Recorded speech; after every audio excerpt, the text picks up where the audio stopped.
पाकिस्तान के कब्जे वाले कश्मीर में विरोध प्रदर्शन और बवाल जारी है। पीओके में पाकिस्तान की सेना ने बर्बरता की हदें पार कर दी हैं। रावलाकोट और कोटली में प्रदर्शनकारियों पर फायरिंग की गई। पाकिस्तान के आर्मी चीफ आसिम मुनीर के इशारे पर पीओके में लगातार आम लोगों की जान ली जा रही है। रावलाकोट में 16 प्रदर्शनकारियों की मौत हुई है, वहीं कोटली में भी कई लोगों की मौत की खबर है। जम्मू कश्मीर जॉइंट अवामी एक्शन कमेटी यानी JAAC ने साफ कहा कि बातचीत तभी होगी जब पाकिस्तान के सुरक्षा बलों को पीछे हटाया जाएगा। उधर हजारों प्रदर्शनकारी मुजफ्फराबाद की ओर मार्च करने की तैयारी में हैं। हालात को देखते हुए पूरे इलाके में तनाव लगातार बढ़ता हुआ नजर आ रहा है। रावलाकोट के ईदगाह ग्राउंड में उस वक्त खूनी मंजर देखने को मिला जब हजारों की तादाद में जुटे निहत्थे प्रदर्शनकारियों पर पाकिस्तानी सेना और रेंजर्स ने गोलीबारी कर दी। बताया गया कि करीब 60 से 70 हजार लोग शांतिपूर्ण तरीके से इकट्ठा हुए थे। ये लोग महंगाई, सस्ती आटा चावल की मांग, बिजली की कीमतों में राहत और बुनियादी अधिकारों को लेकर प्रोटेस्ट कर रहे थे। लेकिन अचानक से हालात बेकाबू हो गए जब सुरक्षा बलों ने बिना किसी चेतावनी के भीड़ पर गोलियां चलाई। इस गोलीबारी में अब तक कम से कम 16 लोगों की मौत हो चुकी है। 37 से ज्यादा लोग गंभीर रूप से घायल बताए गए। चश्मदीदों का कहना है कि सेना ने AK-47 जैसे हथियारों से फायरिंग की, जिससे मौके पर अफरा तफरी मच गई।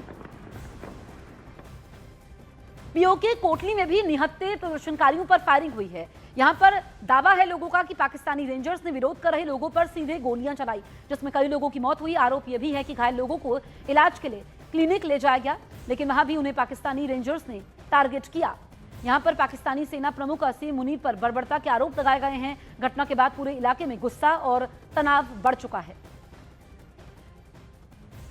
उधर पाकिस्तान के खिलाफ कश्मीरी समुदाय के लोगों ने यूके के ब्रैडफोर्ड में पाकिस्तानी वाणिज्य दूतावास के बाहर प्रोटेस्ट किया। उन्होंने पाकिस्तान के कब्जे वाले जम्मू कश्मीर में पाकिस्तानी सेना के अत्याचारों को लेकर निंदा की और मानव अधिकारों के उल्लंघन की जांच की मांग भी की। एक धक्का और दो। ना भाई ना, ना भाई ना। कौम के गद्दारों को एक धक्का और दो, एक धक्का और दो। गिरती हुई पाकिस्तान के दमन अत्याचार की कहानी कश्मीर से सामने आए वीडियो अब पाकिस्तान सरकार और पाक मीडिया के दावों पर सवाल खड़े हो रहे हैं। सोशल मीडिया पर कई स्थानीय लोगों ने वीडियो जारी करके हालात की अपनी तस्वीर दुनिया के सामने रखी है। पाकिस्तानी इन्फ्लुएंसर राजा उबैद अली ने दावा यह किया है कि पीओके के हालात गजा जैसे हो चुके हैं। उन्होंने आरोप लगाया कि प्रशासन प्रदर्शनकारियों पर कार्रवाई कर रहा है, मौतों और घायलों के सही आंकड़े छिपाए जा रहे हैं। तो आप देखिए कि पीओके के लोगों की सच्चाई यहां पर पाकिस्तानी इन्फ्लुएंसर ने बताई है। पाक की कसम कश्मीर गजा बन चुका है। इस वीडियो को ज्यादा से ज्यादा शेयर कीजिए ताकि दुनिया को भी पता चल सके कि कश्मीर में क्या हो रहा है। इन्होंने कश्मीरियों का वो कत्लो गारत किया जो हम कयामत तक नहीं भूलेंगे। जरा ये वीडियो देख लीजिए। मैं 1000 बंदा मार दो ठीक हो जाएंगे। इंटरव्यू में बैठा हुआ चेयरमैन APSC के सामने, यानी कि 1000 बंदा मार दो सब कुछ ठीक हो जाएगा। और इन्होंने इसको कश्मीर का IG लगाया हुआ है और ये ऐसी बातें करा वहां पे। अभी इंटरनेशनल मीडिया आपको ग्राउंड रियलिटी नहीं दिखाता। वो कहता है कि 11 बंदे शहीद हो चुके, लेकिन ग्राउंड रियलिटी हम जानते हैं, जिनके ऊपर बीती है, जिनके घरों में लोग शहीद हुए, हम जानते हैं। आजाद कश्मीर के अंदर इस टाइम खून की होली खेली जा रही है। वहाँ पे वो पीसफुली प्रोटेस्ट कर रहे थे फॉर देयर बेसिक राइट्स और उनके ऊपर फायर किया गया और ऑलमोस्ट 200 लोग जो हैं वो अभी तक शहीद हो चुके हैं। तो उसको refer to Islamabad, refer to Pindi किया जाता है। कश्मीर के अंदर इंटरनेट सर्विस 6 जून से बंद है। अभी तक वहाँ पे हम लोग अपने प्यारों से राब्ता नहीं कर पा रहे। आप लोग जो कह रहे हैं एविडेंस तो हम लोगों को दिखाया जाए, चल क्या रहा है कश्मीर में। वहाँ पे ब्रो 6 जून से इंटरनेट सर्विस बंद की हुई है। तो आप कश्मीर के लिए जितनी आवाज उठा सकते हैं आप उठाएं। Pakistani social media influencer Ubaid और शोबिया शहजादी ने भी पाकिस्तान का झूठ उजागर कर दिया है। उबैद अली का कहना है कि पाकिस्तान की मीडिया सच छिपा रही है, वहीं शोबिया रावलाकोट में 50 लोगों की मौत की बात कह रही हैं। तारीख हमेशा गवाह रहेगी कि पाकिस्तान के अंदर जिस पे जितना ज्यादा जुल्म होता रहा, पाकिस्तानी मीडिया उतनी ही घटिया, सतही और गैर मेयारी रिपोर्टिंग और प्रोपेगेंडा करता रहा उसी मजलूम के खिलाफ। और यही काम वो कश्मीर वाले इतने संगीन मसले के ऊपर इस वक्त कर रहे हैं। मतलब एक तासुर कायम किया जा रहा है जैसे आजाद जम्मू एंड कश्मीर के लोगों ने बंदूकें उठा ली हैं पाकिस्तान के खिलाफ। आपस में इतनी नफरतें पैदा की जा रही हैं मीडिया के ऊपर पाकिस्तान और कश्मीर के लोगों के दरमियान के जैसे इनको आपस में लड़ाना चाह रहे हूँ। ये इतनी एक नाजुक सूरत हाल थी। आप लोग हकाइक बयान नहीं कर सकते, आप लोग सच नहीं बोल सकते, आप कॉम्प्रोमाइज्ड हैं, तो एटलीस्ट और कुछ नहीं, आप पॉजिटिव रिपोर्टिंग तो की जा सकती है। आप सच नहीं बोल सकते तो एटलीस्ट। अभी सुबह के 3 बज रहे और एक खबर मिली है कि 40 से 50 कश्मीरियों को शहीद किया गया है। रावलाकोट में बहुत ज़्यादा शेलिंग हो रही है।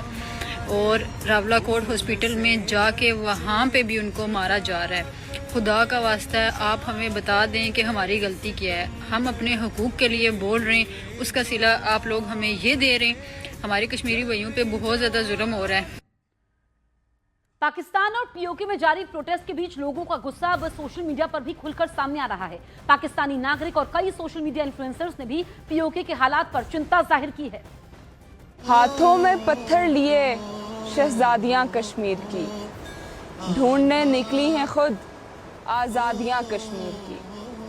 कब तक जुल्म और सितम बर्बादियां कश्मीर की, पूछती हैं या इलाही वादियां कश्मीर की। Over the last 72 hours, things have escalated across multiple cities in Pakistan-administered Kashmir. Streets have been shut down, markets are closed, and life has basically been shut down, and there is also no internet access. Multiple deaths have also been reported on either side. I am not here to take any political sides, but I just want our civilians to be safe. There are families, students, workers who just want to live normal lives. And we all must remember that violence is never the answer, and never in the history has violence led to something positive. Lucknow से दिल्ली आने वाली Indigo flight number 6211 पर security alert आया। शुरुआती जानकारी ये मिली है कि प्लेन में बम होने की सूचना, अंदर पैसेंजर मौजूद हैं, उन्हें एयरक्राफ्ट से उतारने की प्रक्रिया भी शुरू की गई है। तो यहाँ पर लखनऊ से दिल्ली की फ्लाइट पर सुरक्षा अलर्ट जारी किया गया है। आपको बताएं कि इंडिगो की फ्लाइट है और शुरुआती जानकारी जो सामने आई है उसमें फ्लाइट में बम होने की सूचना मिलती है। यात्रियों को फ्लाइट से उतारने की प्रक्रिया इस वक्त जारी है। यात्रियों को फ्लाइट से उतारा जा रहा है और लखनऊ से ये दिल्ली की इंडिगो फ्लाइट है जिसमें सुरक्षा को लेकर के अलर्ट मिला। शुरुआती जानकारी में ये बताया गया कि फ्लाइट में बम हो सकता है, इसी वजह से एहतियातन यहाँ पर यात्रियों को नीचे उतारा जा रहा है।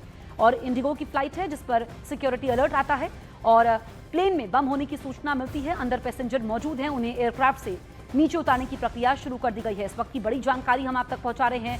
लखनऊ से दिल्ली आने वाली इंडिगो की फ्लाइट पर सिक्योरिटी अलर्ट आता है और यात्रियों को नीचे उतारने की प्रक्रिया इस वक्त जारी है। हमारी सहयोगी प्रियंका फोन लाइन पर मौजूद है। प्रियंका, ताजा स्थिति इस वक्त क्या है?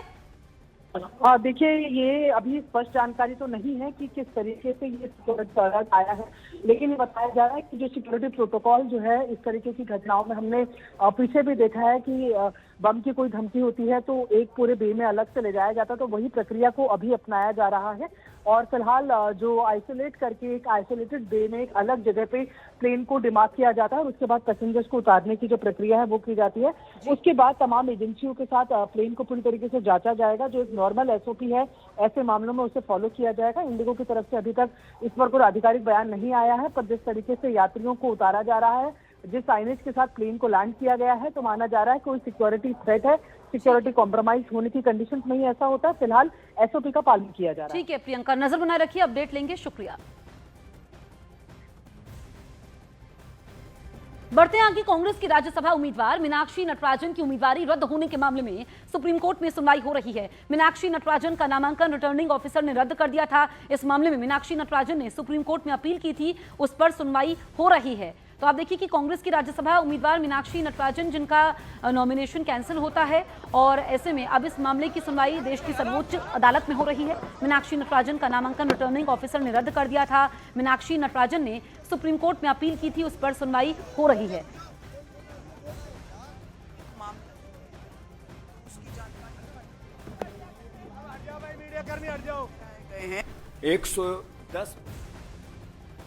पूर्व मुख्यालय 24 अकबर रोड के सामने प्रदर्शन कर रहे हैं ये विधायक मीनाक्षी नटराजन के नॉमिनेशन पेपर को आरओ द्वारा रिजेक्ट किए जाने का विरोध कर रहे हैं। जो बैनर पोस्टर ले रखा है उन्होंने अपने हाथ में, उसमें वोट चोरी के बाद अब सीट चोरी हो रही है, ये आरोप लगा रहे हैं। इसके साथ ही लोकतंत्र की हत्या का आरोप लगा रहे हैं। तो ये जो विधायक हैं वो सब दिल्ली पहुंचे हैं भोपाल से।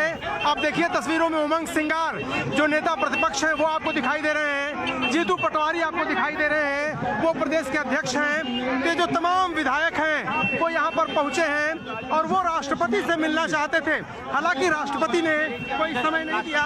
और दिल्ली पुलिस ने भी यहाँ पर धारा 163 जो भारतीय न्याय संहिता की धारा 163 है वो लगा रखा है। इस वक्त देखिए तस्वीरों में पुलिस जो है वो बस को लेकर के दिल्ली पुलिस आगे बढ़ रही है और कोशिश ये कर रही है कि इनको तुरंत डिटेन करके यहाँ के नजदीकी थाने में ले जाया जाए।